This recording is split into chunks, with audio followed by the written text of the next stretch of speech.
अस्सलाम वालेकुम किसान भाइयों, खुश आमदीद। मैं आज आपको मकई की बीमारी स्टॉक रॉट, जिसको इंग्लिश में तो स्टॉक रॉट कहते हैं और उर्दू में इसको सड़न, पंजाबी में गलन सड़न कहते हैं। तो ये बहुत ख़तरनाक बीमारी है। अमूमन ये उस वक्त ज़ाहिर होती है कि जब मकई की फसल तैयार होने के करीब होती है, सिट्टे निकाल रही होती है, तो ये उस वक्त शुरू होती है। तना जो है वो गलना शुरू हो जाता है और मकई की फसल बिल्कुल तबाह हो जाती है। तो उस वक्त ये कोई भी स्प्रे करें, कोई भी दवाई डालें, तो ये कंट्रोल नहीं होती है। असल में ये बीमारी है क्या, पहले हम इस पे बहस कर लेते हैं।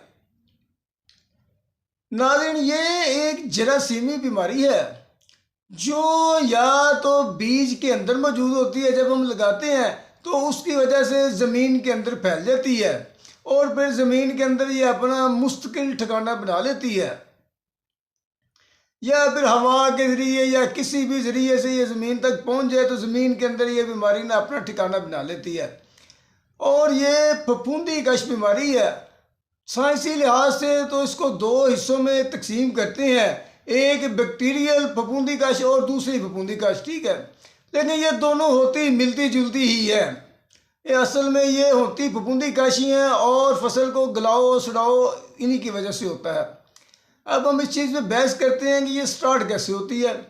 ये बीज के अंदर या ज़मीन के अंदर मौजूद होती है, आहिस्ता आहिस्ता परवरिश पाती रहती है, पौधे के तने के अंदर दाखिल हो जाती है। वहाँ आके इसके जरासीम बहुत ज़्यादा हो जाते हैं जो पौधे का राब्ता जो है जड़ों से काट देते हैं दरमियान में से, जिसकी वजह से पौधा गल जाता है, ऊपर का हिस्सा सूख जाता है और मकई की फसल तबाह हो जाती है।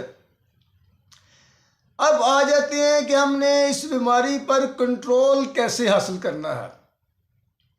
नाज़रीन, मार्केट के अंदर बहुत से स्प्रे मौजूद हैं जो फसल के ऊपर स्प्रे करके इसको कंट्रोल नहीं किया जा सकता, स्टार्ट से ही इसका इंतज़ाम करना पड़ता है। सबसे बेहतरीन हल इसका ये है कि जब आप बीज लगाएं तो बीज को फफूंदी कश दवाई लगा लें। मार्केट के अंदर बेशुमार फफूंदी कश दवाइयाँ मिल जाती हैं। सबसे बेहतर दवाई जो फफूंदी कश है वो टॉप्सन एम थायोफनेट मिथाइल है। ये आप 2.5 ग्राम फी किलो बीज के हिसाब से बीज को लगा लें तो बीज के ऊपर अगर फफूंदी कश बीमारियों का हमला है तो वो ख़त्म हो जाएगा, बीज के अंदर कुव्वत मुदाफ़त पैदा हो जाएगी, तो इससे काफ़ी हद तक ये बीमारी कंट्रोल हो जाएगी।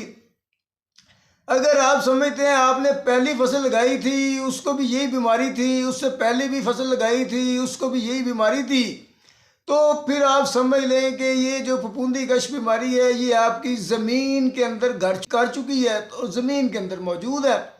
तो अब हमने इसका ज़मीन के अंदर ही तदारक करना है। उसका मैं आपको एक बेहतरीन हल बताता हूँ। आपने 2 से 3 किलो अच्छी क्वालिटी का नीला तोता ले लेना है। याद रखें, 2 से 3 किलोग्राम अच्छी क्वालिटी का नीला तोता ले लेना है। ये सस्ता ही है, 200-300 रुपये किलो मिल जाता है, शायद इससे भी सस्ता हो। तो आपने उसको 60 लीटर पानी में हल करके किसी ड्रम में छोड़ देना है।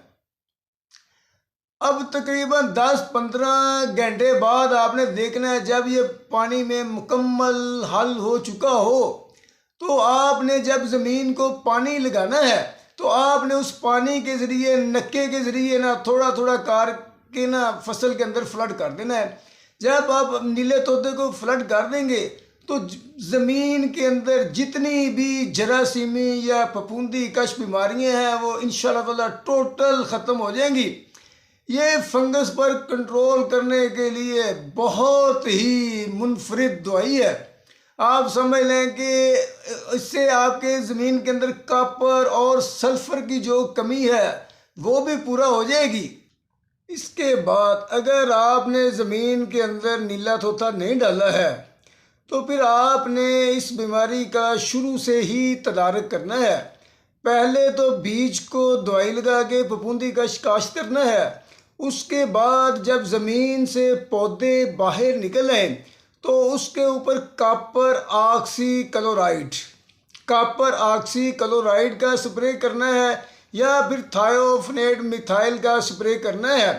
उसके बाद फिर 15-20 दिन के वक्फे के बाद इन्हीं दवाइयों का स्प्रे दोहराना है। तो इंशाअल्लाह ताला आपकी उस फसल के अंदर ये बीमारी पैदा नहीं होगी, मुकम्मल ख़त्म हो जाएगी। अगर आप इसके साथ नीला थोथा भी ज़मीन के अंदर डाल लेते हैं, फ्लड कर लेते हैं, तो ज़री ज़बान में नीला थोथा जो है ज़मीन की अमृत धारा है। ये समझ लें कि ज़मीन का ज़ेवर है, ज़मीन के अंदर बहुत सी कमियों को पूरा कर देता है। उसके साथ साथ ये फंगस की बीमारी को भी ज़मीन के अंदर से जड़ से निकाल देगा।